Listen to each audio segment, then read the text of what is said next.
Hi friends, నేను మీ Balaji, deputy director east Godavari. నేను ఈరోజు ఆంధ్రప్రదేశ్ సిసిఈ మొబైల్ యాప్ దాన్ని ఎట్లా ఉపయోగించాలి, దాని నుంచి డేటాను ఎలా ట్రాన్స్మిట్ చేయాలి అనే అంశాలని ఈ వీడియో ద్వారా షేర్ చేస్తున్నాను. ఆంధ్రప్రదేశ్ ప్రభుత్వం సంక్షేమ ప్రభుత్వం. రైతుల సంక్షేమాన్ని కాంక్షించి 2019 సంవత్సరంలోనే వైఎస్ఆర్ ఫ్రీ క్రాప్ ఇన్సూరెన్స్ స్కీమ్ని ప్రవేశపెట్టడం జరిగింది. అంతకుముందు ప్రధానమంత్రి ఫసల్ బీమా యోజన అనే పథకం ఉండేది.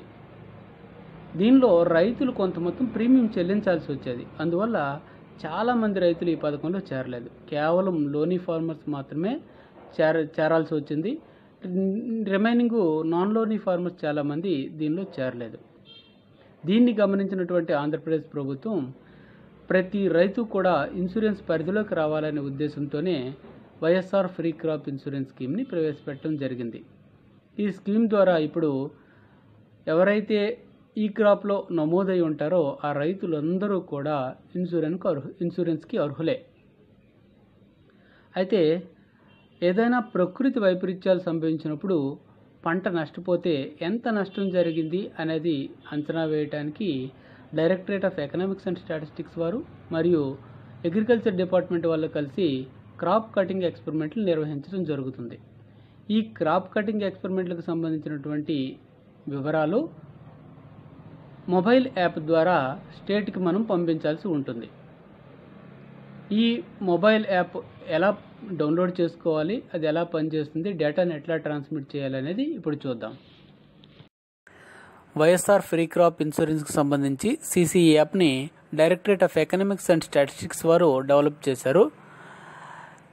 క్రాప్ కటింగ్ ఎక్స్పెరిమెంట్కి సంబంధించినటువంటి డేటా అంతా కూడా ఇక సిసిఈ యాప్లోనే అప్లోడ్ చేయాల్సి ఉంటుంది. ఇంతకు ముందులా ఎటువంటి ఫిజికల్ ఫామ్స్ పంపాల్సిన అవసరం లేదు. మనం ఫామ్ 1 డేటా అలాగే ఫామ్ 2 డేటాని యాప్ ద్వారా సబ్మిట్ చేసిన వెంటనే డేటా అంతా కూడా డిఈఎస్లోని సర్వర్కి చేరుతుంది. తద్వారా రైతుకి ఎంత నష్టం జరిగింది యూనిట్లో, అలాగే నష్టపరిహారం ఎంత చెల్లించాల్సి వస్తుంది అవన్నీ కూడా నిర్ణయించబడతాయి. ఈ సిసిఈ యాప్ని డౌన్లోడ్ చేసుకోవటం, రిజిస్టర్ చేసుకోవటం, అలాగే డేటా ట్రాన్స్మిట్ చేయటం అనే 3 పార్ట్లుగా విభజించుకోవచ్చు. మనం డౌన్లోడ్ చేయటం అనేది గూగుల్ ప్లే స్టోర్లో ఇక్కడ చూపించిన విధంగా కనిపించే ఐకాన్ క్లిక్ చేసి మనం డౌన్లోడ్ చేసుకోవచ్చు. అలాగే రిజిస్ట్రేషన్ కూడా 3 రకాల యూజర్స్ ఉంటారు రిజిస్ట్రేషన్ లెవెల్లో. ఒకటి డిస్ట్రిక్ట్ యూజర్, రెండవది మండల్, మూడవది విలేజ్ లెవెల్. మండల్ లెవెల్ మరియు విలేజ్ లెవెల్ యూజర్స్ని ప్రైమరీ వర్కర్స్ అంటారు. వీరు మాత్రమే సిసిఈ యాప్కి యాక్సెస్ అవ్వగలరు, అంటే సిసిఈ యాప్ ద్వారా డేటాను అప్లోడ్ చేయగలరు.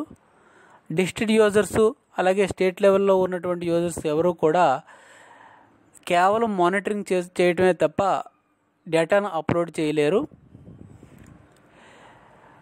ఈ సిసిఈ యాప్ని ఇక్కడ చూపించిన విధంగా ప్లే స్టోర్ నుంచి డౌన్లోడ్ చేసుకొని ఇన్స్టాల్ చేసుకోవాలి. దీన్ని మొదటిసారి ఓపెన్ చేసేటప్పుడు ఇక్కడ 4 మెసేజెస్ మనకు కనపడతాయి. ఒకటి ఫోన్ కాల్స్ని ఎలవ్ చేయాలా లేదా, అలాగే పిక్చర్స్ వీడియోస్ని ఎలవ్ చేయాలా లేదా, లొకేషన్ ఎలవ్ చేయాలా, అలాగే ఫొటోసు మీడియా ఫైల్స్ని ఎలవ్ చేయాలా లేదా అనేది అక్కడ కనిపిస్తుంది. వాటినన్నింటినీ కూడా ఎలవ్ చేయండి. ఎలవ్ చేసిన తర్వాత కంప్లీట్గా మీ యాప్ అనేది మీకు డౌన్లోడ్ అవుతుంది. ఇక్కడ స్క్రీన్ ఈ విధంగా కనపడుతుంది. ఈ స్క్రీన్పై సెకండ్ ప్రాసెస్ రిజిస్ట్రేషన్ ప్రాసెస్కి వెళ్ళే ముందు ఇక్కడ రిజిస్ట్రేషన్ అనేది ఒక బటన్ ఉంది. ఆ రిజిస్టర్ బటన్ మీద క్లిక్ చేసినట్లయితే రిజిస్ట్రేషన్కి సంబంధించినటువంటి విండో ఓపెన్ అవుతుంది. ఈ రిజిస్ట్రేషన్కి సంబంధించిన విండోలో మనకి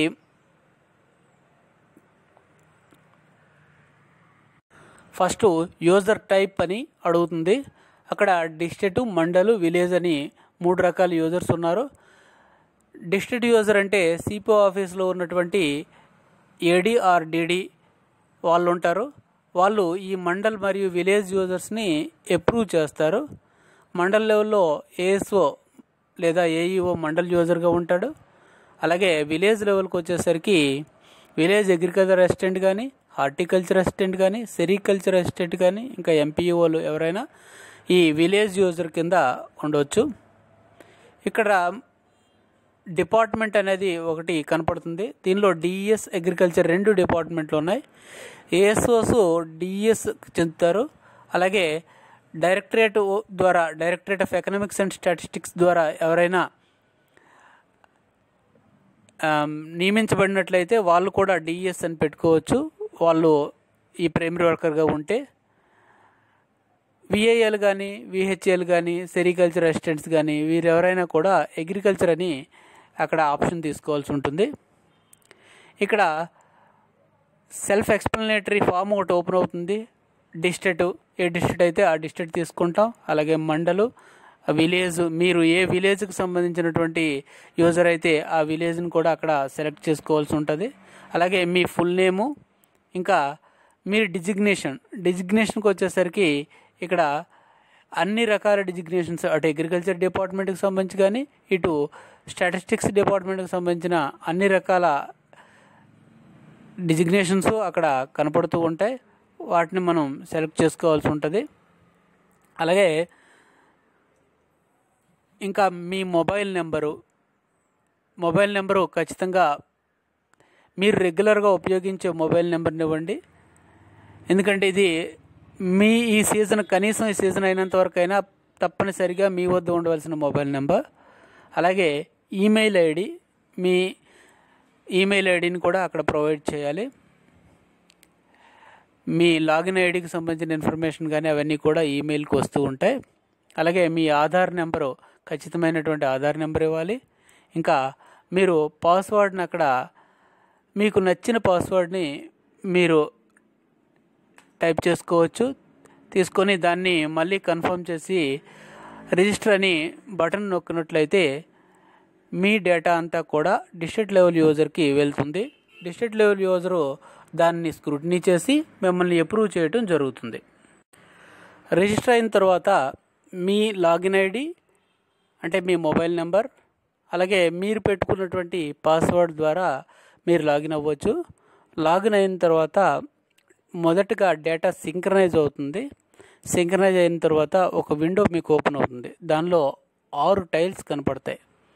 ఫామ్ 1, ఫామ్ 2, అలాగే form 2 images, sync data, offline saved data, change password అనే 5 కనపడుతున్నాయి ఇక్కడ. దీనిలో ఫామ్ 1 సంబంధించిన డేటా ఫామ్ 1లోను, అలాగే ఫామ్ 2కి సంబంధించిన డేటా ఫామ్ 2లోను మీరు ఫిల్ చేయాల్సి ఉంటుంది. మొదటిగా ఫామ్ 1 క్లిక్ చేసినట్లయితే ఫామ్ 1 ఈ విధంగా ఓపెన్ అవుతుంది.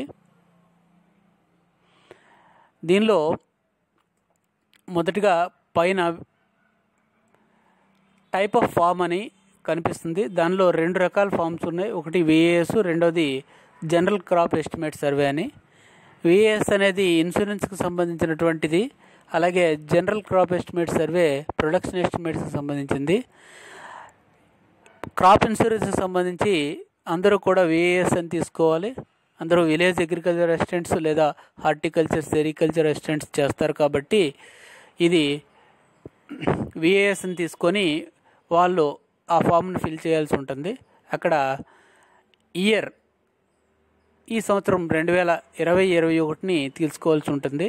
అలాగే సీజన్, ఖరీఫ్ అయితే ఖరీఫ్, రబీ అయితే రబీ తీసుకోవాలి. ఇంకా క్రాప్ అనేది ఆ డిస్ట్రిక్ట్లో ఏవైతే నోటిఫై అయిన క్రాప్స్ ఉన్నాయో, ఇన్సూరెన్స్ కింద నోటిఫై అయినటువంటి క్రాప్స్ అన్నీ కూడా అక్కడ ప్రీ పాపులేట్ అవుతాయి. దాని నుంచి మనం ఏ క్రాప్కు సంబంధించినటువంటి సీసీ చేస్తున్నామో ఆ క్రాప్ని ఎంపిక చేసుకోవాల్సి ఉంటుంది. అలాగే యూనిట్ నెంబర్, అక్కడ మనకు ఆల్రెడీ డైరెక్టరేట్ వాళ్ళు విలేజ్కి సంబంధించి ఆ క్రాప్కి సంబంధించి యూనిట్ నెంబర్ని ప్రొవైడ్ చేయటం జరుగుతుంది. ఆ యూనిట్ నెంబర్ని అక్కడ మనం వేయాల్సి ఉంటుంది. అలాగే ఆ యూనిట్లో మనం ఏ ఎక్స్పెరిమెంట్స్ని ఇప్పుడు చేస్తున్నామో ఆ ఎక్స్పెరిమెంట్ నెంబర్ను కూడా కింద నమోదు చేసి గెట్ డేటా క్లిక్ చేసినట్లయితే మనకి ఆ ఎక్స్పెరిమెంట్కి సంబంధించినటువంటి కొన్ని వివరాలు ప్రీ పాపులేట్ అయ్యి వస్తాయి. దానిలో డిస్ట్రిక్ట్ నేము, మండల్ నేము, అలాగే విలేజ్ నేము ఇవన్నీ కూడా అక్కడ మీకు కనిపిస్తూ ఉంటాయి. ప్రైమరీ వర్కర్ మీరు సెలెక్ట్ చేసుకోవాల్సి ఉంటుంది. మీరు విఏఏ అయితే విఏఏ, లేదా విహెచ్ఏ అయితే విహెచ్ఏ, విఎస్ఏ అయితే విఎస్ఏ అక్కడ సెలెక్ట్ చేసుకోవాలి. అలాగే date of submission to CPO office అనేది ఆల్రెడీ అక్కడ మీరు ఏ రోజు అయితే మీరు ఆ డేటాని కొడుతున్నారో, డేటాను అప్లోడ్ చేస్తున్నారో ఆ డేటు ఆల్రెడీ ప్రీ పాపులేట్ అయ్యి వస్తుంది. ఇంకా highest survey number in the village అది అక్కడ వేయాలి. మన అడంగల్ ప్రకారము హైయెస్ట్ సర్వే నెంబర్ని మనం అక్కడ వేయాల్సి ఉంటుంది. అలాగే ప్రతి విలేజ్కి కూడా డైరెక్టరేట్ వాళ్ళు 4 అంకెల ర్యాండమ్ నెంబర్ని అలాట్ చేయటం జరుగుతుంది. ఆ ర్యాండమ్ నెంబర్ని అక్కడ మనం వేయాల్సి ఉంటుంది. ఆ ర్యాండమ్ నెంబర్ని వేసినట్లయితే ఆటోమేటిక్గా అదే ర్యాండమ్ నెంబర్ని హైయెస్ట్ సర్వే నెంబర్తో భాగించి వచ్చినటువంటి శేషాన్ని కింద వేయటం జరుగుతుంది. ఆ శేషము మనం సెలెక్ట్ చేయాల్సినటువంటి సర్వే నెంబర్ అవుతుంది. ఒకవేళ శేషం 0 వచ్చినట్లయితే ఏదైతే హైయెస్ట్ సర్వే నెంబర్ ఉందో దాన్నే మనం సెలెక్టెడ్ సర్వే నెంబర్గా తీసుకోవాలి. ఒకవేళ ఆ సెలెక్ట్ అయినటువంటి సర్వే నెంబర్లో క్రాప్ లేకపోతే ఆ ఏ సర్వే నెంబర్ నుంచి ఏ సర్వే నెంబర్ వరకు క్రాప్ లేదో అవన్నీ కూడా రిజెక్ట్ చేసి చివరిగా ఎక్కడైతే క్రాప్ ఉందో ఆ నెంబర్ని మనం ఫైనల్గా సెలెక్ట్ అయినటువంటి సర్వే నెంబర్గా తీసుకోవాల్సి ఉంటుంది. నెక్స్ట్ ఆ సర్వే నెంబర్లో ఏవైనా సబ్ డివిజన్స్ ఉంటే సబ్ డివిజన్స్ ఎన్ని ఉన్నాయో అన్నీ వేయాల్సి ఉంటుంది. ఒకవేళ సబ్ డివిజన్స్ ఏమీ లేకపోతే 1 అని మనం అక్కడ వేయాల్సి ఉంటుంది. సబ్ డివిజన్స్ ఉన్నట్లయితే ఇంతకు ముందులాగానే సర్వే నెంబర్ని సబ్ డివిజన్ నెంబర్తో భాగించి వచ్చినటువంటి శేషము సెలెక్ట్ అయినటువంటి సర్వే నెంబర్గా తీసుకోవటం జరుగుతుంది. అక్కడ ఆ సబ్ డివిజన్లో ఏమైనా క్రాప్ లేకపోతే నెక్స్ట్ సబ్ డివిజన్ని మనం క్రాప్ ఉన్న సబ్ డివిజన్ని ఫైనల్లీ సెలెక్టెడ్ సబ్ డివిజన్గా మనం తీసుకోవాల్సి ఉంటుంది.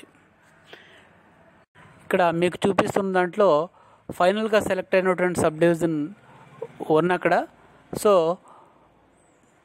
ఫైనల్లీ సెలెక్టెడ్ సర్వే మరియు సబ్ డివిజన్ నెంబర్ చూసినట్లయితే 355/1 అనేది ఫైనల్గా సెలెక్ట్ అయినటువంటి మన సర్వే సబ్ డివిజన్ నెంబర్ అవుతుంది. ఇక్కడ ఆ సర్వే సబ్ డివిజన్ నెంబర్ తాలూకా ఫార్మర్ ఎవరైతే వాళ్ళ పేరు వేయాలి. ఫార్మర్ అనేది ఓన్ ఫార్మర్ అయితే ఓను, లేదా లీజ్డ్ అయితే లీజ్డ్, పార్ట్లీ లీజ్డ్ అయితే పార్ట్లీ లీజ్డ్, లేదా అదర్స్ ఎవరైనా ఉంటే అదర్స్ కూడా అక్కడ వేయాల్సి ఉంటుంది. ఎక్కువగా మనకి ఓను మరియు లీజ్డ్ అనేవి రావడం జరుగుతుంది. అలాగే ఆ రైతుకు సంబంధించిన ఫోన్ నెంబర్ అక్కడ వేయాలి. ఒకవేళ ఫోన్ నెంబర్ లేనట్లయితే మొత్తం 9 9s వేయాల్సి ఉంటుంది. ఇంకా డేట్ ఆఫ్ విజిట్ అనేది మీరు ఏ రోజైతే ఎక్స్పెరిమెంట్ని చూడటానికి వెళ్ళారో, అది సెలెక్ట్ చేయడానికి వెళ్ళారో ఆ డేట్ని వేయాలి. అది మనం ఈరోజు మనం డేటాను అప్లోడ్ చేస్తున్న డేట్ కంటే ముందు డేట్ అయి ఉండాలి. అలానైతేనే అక్కడ తీసుకుంటుంది. అలాగే ప్లాట్ సెలెక్షన్కి వచ్చేసరికి ఇక్కడ నాట్ ఇన్ రోస్, 1 సైడ్ రో, బోత్ సైడ్ రో అని 3 ఆప్షన్స్ మీకు అక్కడ కనపడుతున్నాయి. ఒకటి నాట్ ఇన్ రో. ఇప్పుడు వరి పంట, ఇంకా పల్సెస్ కానీ ఏవైనా మిల్లెట్స్ ఇట్లాంటి చాలా పంటలు నాట్ ఇన్ రోలో ఉంటాయి. రో మెథడ్ వాటికి పాటించరు. కొన్ని పంటలు 1 సైడ్ రో ఉంటాయి. ఫర్ ఎగ్జాంపుల్ మెయిజ్ కానీ, అలాగే ఈ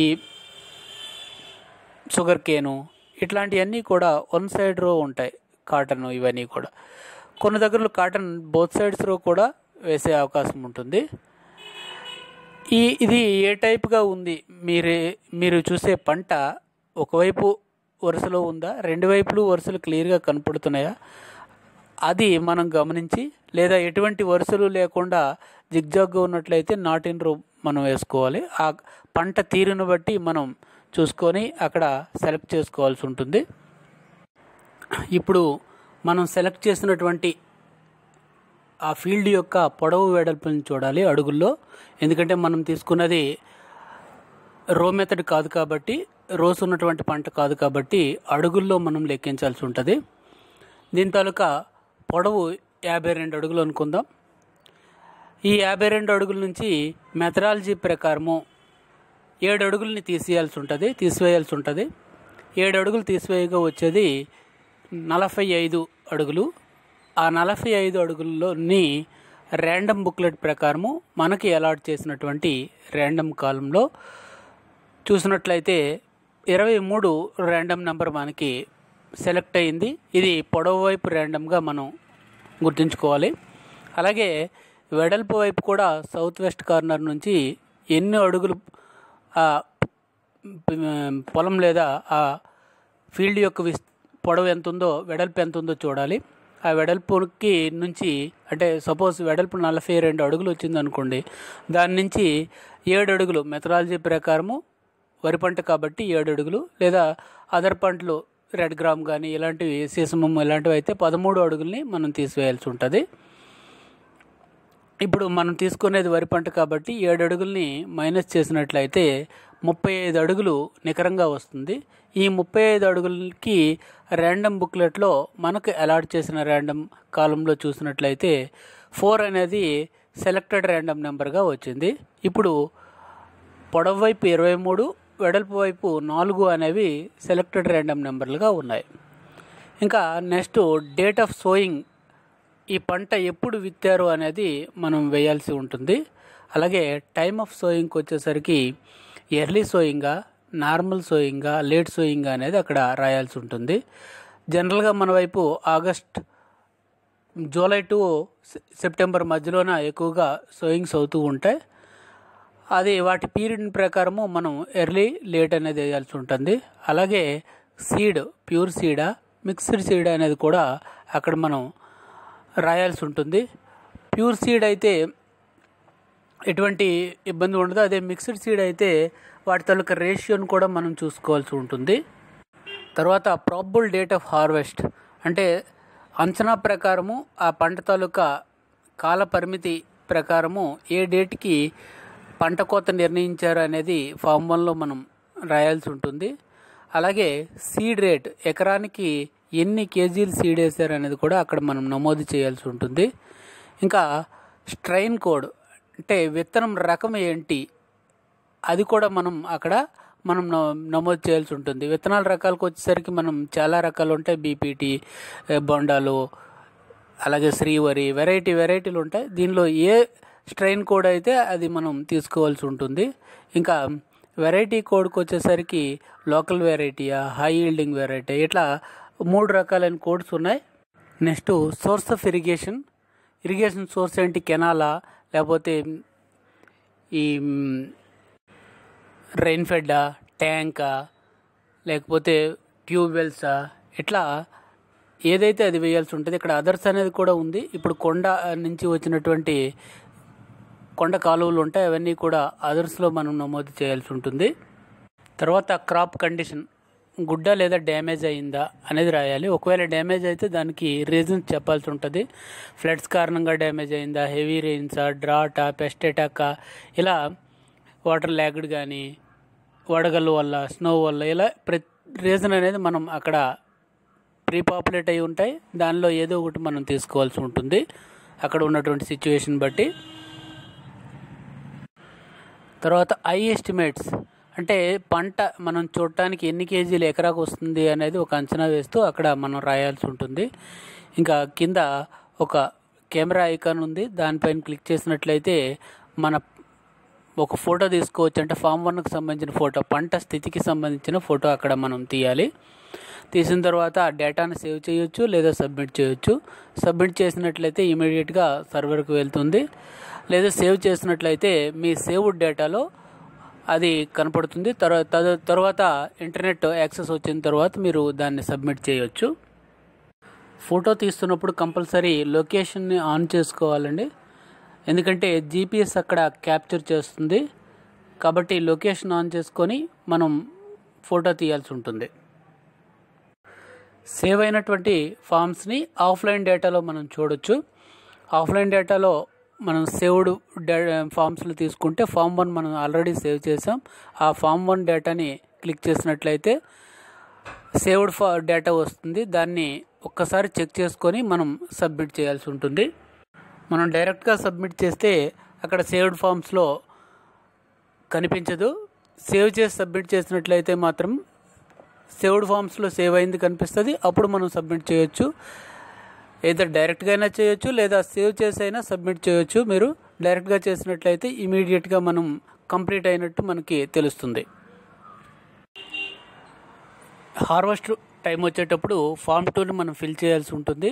హార్వెస్ట్ డేట్ నాడు ఫామ్ 2 ఫిల్ చేసేటప్పుడు మనం ఫామ్ 2 పైన క్లిక్ చేస్తే అక్కడ ఒక విండో ఓపెన్ అవుతుంది. ఇయర్ని సెలెక్ట్ చేసుకోవాలి, అట్లాగే సీజన్ సెలెక్ట్ చేసుకోవాలి. ఇంకా క్రాప్ మనకి ఏదైతే నోటిఫైడ్ క్రాప్స్ ఉన్నాయో అవన్నీ కూడా ప్రీ పాపులేట్ అవుతాయి. దాని నుంచి మన క్రాప్ని తీసుకోవాలి. ఇంకా యూనిట్ నెంబర్, ఇంకా ఎక్స్పెరిమెంట్ నెంబర్ని అక్కడ మనం నమోదు చేసి గెట్ డేటా అనేది క్లిక్ చేసినట్లయితే ఆ ఫామ్ మనకి కనిపిస్తుంది. ఇక్కడ ఆల్రెడీ సేవ్ అయి లేదు కాబట్టి ఫస్ట్ ఫామ్ 1 ఫిల్ చేయండి అని వస్తుంది.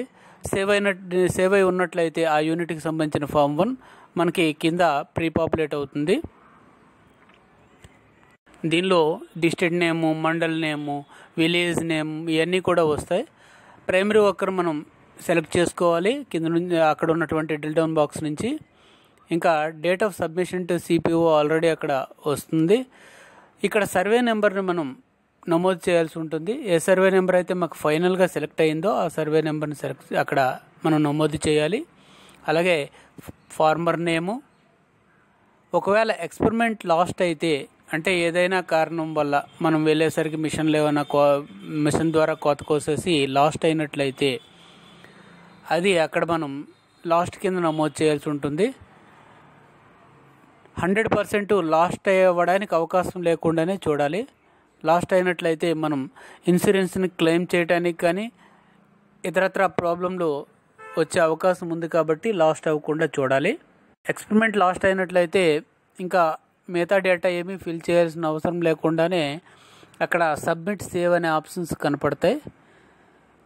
కానీ ఎట్టి పరిస్థితుల్లో కూడా ఎక్స్పెరిమెంట్ లాస్ట్ అవ్వకూడదు, అది గుర్తుంచుకోండి.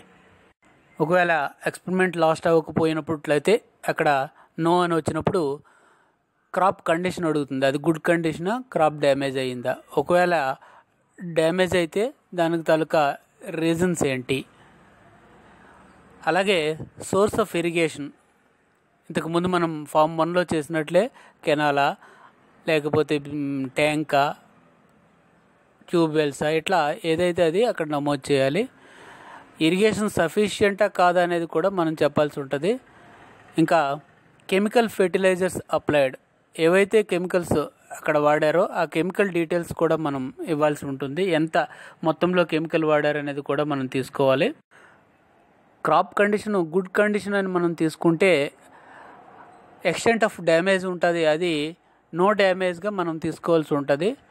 ఒకవేళ క్రాప్ కండిషన్ డ్యామేజ్ అని మనం పెట్టినట్లయితే మాత్రం డ్యామేజ్కి ఎంత డ్యామేజ్ అయ్యింది, ఎంత ఎక్స్టెంట్ డ్యామేజ్ అయ్యింది అనేది కూడా మనం అక్కడ నమోదు చేయాల్సి ఉంటుంది. ఎక్స్టెంట్ ఆఫ్ డ్యామేజ్ అనేది less than 25% damage, 25 to 50%, more than 50%, ఇట్లా 4 ఉన్నాయి అక్కడ.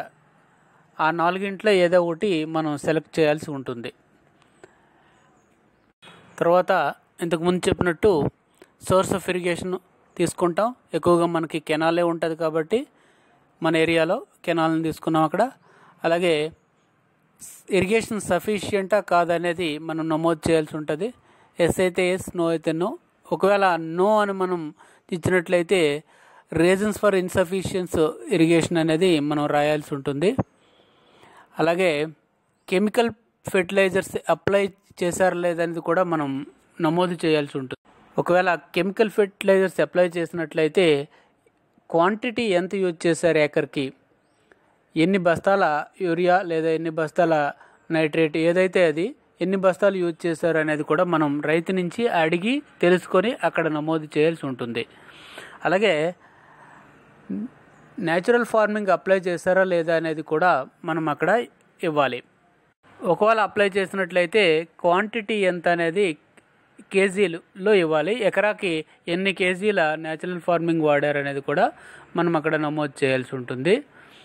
అలాగే పెస్ట్ అటాక్ అయినట్లయితే అది కూడా మనం ఎస్ అని చూపించాలి అక్కడ. ఒకవేళ పెస్ట్ అటాక్ ఏమీ లేకుండా పంట బాగుంటే నో అనాలి. పెస్ట్ అటాక్ ఉన్నట్లయితే ఏమైనా పెస్టిసైడ్స్ వాడామా లేదా అనేది కూడా మనం అక్కడ డీటెయిల్స్ ఇవ్వాల్సి ఉంటుంది. ఆ తర్వాత పంట తాలూకా స్థితి చూస్తే ప్యూర్ సీడ్ వాడాడా లేదా మిక్సర్ వాడాడా అనేది నెక్స్ట్ కాలంలో మనం ఇవ్వాల్సి ఉంటుంది. ప్యూర్ సీడ్ అయినట్లయితే కింద ఉన్నటువంటి కాలమ్స్ అన్నీ కూడా డిజిబుల్ అవుతాయి. అదే మిక్సర్ సీడ్ అయినట్లయితే కింద కాలమ్స్ ఎనేబుల్ అవుతాయి. దానిలో number of rose if mixer method అని ఉంటుంది. అంటే మిక్సర్ మెథడ్లో వాడినట్లయితే ఎన్ని రోస్ వాడారు, అలాగే ఒకవేళ అదే పంటని ప్యూర్గా వేసినట్లయితే ఎన్ని రోస్లో వేస్తారు అనే డీటెయిల్స్ కూడా మనం ఇవ్వాల్సి ఉంటుంది. అంటే ఒకవేళ మిక్సర్ క్రాపు ఒక 6 కేజీలు వేశారు, అదే ప్యూర్ క్రాప్ అయితే 10 కేజీల వరకు పడుతుంది ఆ పంట. అట్లాంటప్పుడు ఆ డీటెయిల్స్ మనం ఇస్తే దాని రేషియో ప్రకారము అది తీసుకొని లెక్క కట్టాల్సి ఉంటుంది. అంటే ఎంత దిగుబడి వచ్చింది అనేది లెక్క కడుతుంది. ప్యూర్ క్రాప్ అనుకోండి, ఇప్పుడు ప్యాడీ అనేసరికి ప్యూర్ క్రాప్ కాబట్టి దీనికి నెక్స్ట్ కాలంకి మనం డైరెక్ట్గా వెళ్ళిపోవచ్చు. Harvest date of weighing measurements ఎప్పుడు చేసాము, వేమెంట్ డేటు అవి కూడా మనం వేయాల్సి ఉంటుంది. Harvest date maximum weighing date అవుతుంది. కొన్ని క్రాపులకు మాత్రం హార్వెస్ట్ డేటు వేయింగ్ డేట్ అవ్వదు.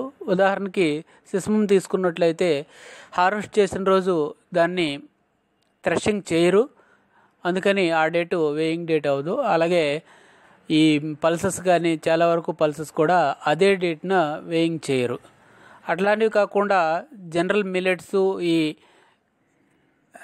తృణధాన్యాలన్నీ కూడా అదే డేట్న మనం వేయింగ్ చేసే అవకాశం ఉంటుంది. ఇట్లాంటి ప్యూర్ క్రాపుల్లో గ్రాసు ఈల్డ్, నెట్ ఈల్డ్ సేమ్గా ఉంటాయి. అదే మిక్సర్ అయినట్లయితే గ్రాస్ ఈల్డ్, నెట్ ఈల్డ్ వేరేగా ఉంటుంటాయి. కొన్ని దగ్గరలో కొన్ని క్రాపులకి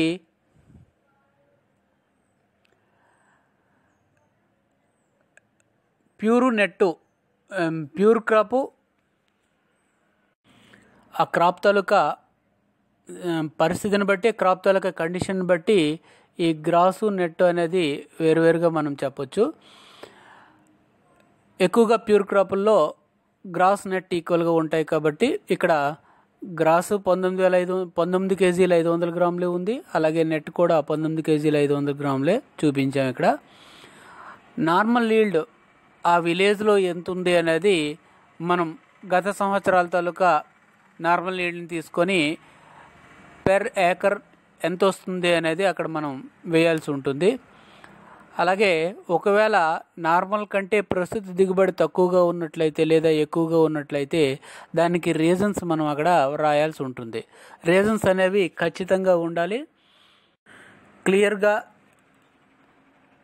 ఏ పురుగు వల్ల లేదా ఏ విధమైనటువంటి డ్యామేజ్ జరిగింది, లేదా సపోజ్ వాటర్ స్కేర్సిటీ వల్ల డ్యామేజ్ జరిగింది అని అన్నామనుకోండి, ఆ వాటర్ సోర్స్ ఏంటి, ఎన్ని రోజుల వరకు వాటర్ సోర్స్ అంది, లేదా ఏ స్టేజ్లో డ్యామేజ్ అనేది వాటర్ సోర్స్ అందకుండా డ్యామేజ్ జరిగింది అనేది కూడా మనం చెప్పాల్సి ఉంటుంది. ఇంకా ఫైనల్గా సూపర్వైజరీ లెవెల్స్ వచ్చేసరికి సూపర్వైజరీ ఆఫీసర్స్ లిస్ట్ అక్కడ ప్రీపాపులేట్ అయి ఉంటుంది. డైరెక్టరేట్కి సంబంధించిన అందరూ officers list up to ASO వరకు, ఎందుకంటే ఏఎస్ఓ కూడా విఏఎస్కి ఈ సూపర్వైజరే కాబట్టి ఆయనది కూడా ఉంటుంది. ఇంకా అలాగే అగ్రికల్చర్కి సంబంధించిన అందరు ఆఫీసర్స్ లిస్ట్ కూడా అక్కడ ఉంటుంది. దాని నుంచి మీరు సెలెక్ట్ చేసుకొని వాళ్ళు సూపర్వైజ్ చేసినట్లయితే వాళ్ళ డీటెయిల్స్ కూడా రాయాల్సి ఉంటుంది. ఇక్కడ సూపర్వైజర్ లెవెల్కి సంబంధించి 22 కోడ్స్ ఉన్నాయి. ఆ 22 కోడ్స్లో ఏదో ఒక సూపర్వైజర్ని మనం తీసుకోవాలి. కంపల్సరీ 100% సూపర్వైజర్ ఉండాలి. ఈ ఏదైతే వైఎస్ఆర్ ఫ్రీ క్రాప్ ఇన్సూరెన్స్లో మనం సిసిల్ చేస్తున్నామో వాటికి 100% సూపర్వైజర్ ఉండాలి. కాబట్టి కంపల్సరీ అక్కడ సూపర్వైజర్ కోడ్ అనేది ఆ 22 కోడ్లో ఏదో ఒకటి రావాల్సి ఉంటుంది. ఇంకా ఈ డేటాని మనం సేవ్ చేసుకోవచ్చు, అట్లాగే సబ్మిట్ చేయొచ్చు. ఫామ్ 1కి ఎలాగైతే మనం సేవ్ చేసి సబ్మిట్ చేస్తాం అలా చేయొచ్చు, లేదా ఆన్ టైము ఫీల్డ్ పై నుంచి కూడా మనం డైరెక్ట్గా సబ్మిట్ చేసే అవకాశం ఉంది. అయితే సబ్మిట్ చేసే ముందు ఖచ్చితంగా డేటాని ఒకసారి వెరిఫై చేసుకోవాల్సి ఉంటుంది. ముఖ్యంగా ఈల్డ్ డేటా కానీ ఇంకా సర్వే నెంబర్ ఇట్లాంటి మెయిన్ పర్టికులర్స్ కూడా మరొక్కసారి వెరిఫై చేసుకొని ఫైనల్గా సబ్మిట్ చేయాల్సి ఉంటుంది. ఒకవేళ సేవ్ చేసినట్లయితే ఏదైనా మనం ప్రాబ్లం వచ్చినా దాన్ని రెక్టిఫై చేసుకోవచ్చు, లేదా ఆ మొత్తం డేటాని డిలీట్ చేసుకునే అవకాశం ఉంటుంది.